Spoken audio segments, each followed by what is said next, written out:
The waiver of liability, big one, really, really important document, and it's one that we've sold the most of.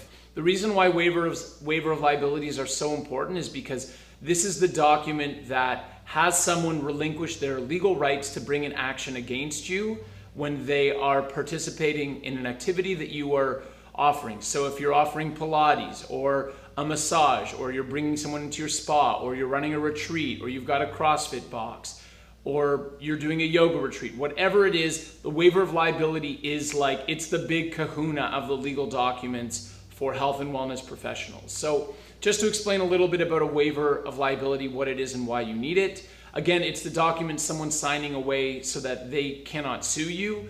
But the document is only as good as however well it's drafted.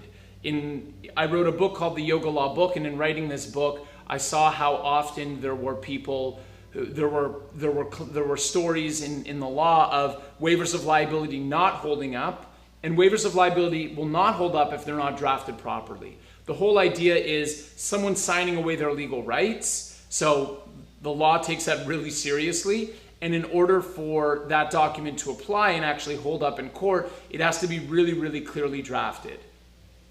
The most important thing is to focus on what the activities that you do are, what the risks of those activities are, what the outcomes of the risks are, and then have someone voluntarily participate, affirm that they are healthy enough, and ultimately agree not to sue you. So the waiver of liability is a big one. It's one that we love drafting. We're constantly improving it to cover online, recorded videos, in person, in park, COVID, all of the relevant provisions we include. One of the most common questions we'll get about waivers is, do I need multiple waivers of liability if I'm doing multiple things? And the answer is no. The way that we've designed our documents here at Conscious Counsel for you is that you can put in all of the activities that you offer, and so long as you do that thoroughly and we're able to capture the risks of all those activities, you can have one waiver of liability that covers everything. Another question we always get is, do I always need people to re-sign the waiver? Do they have to sign it more than once?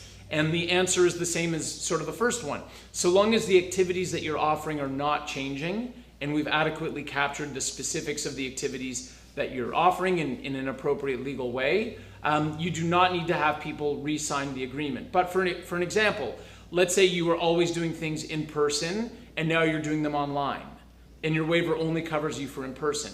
Yes, then you would need a new waiver of liability that covers online.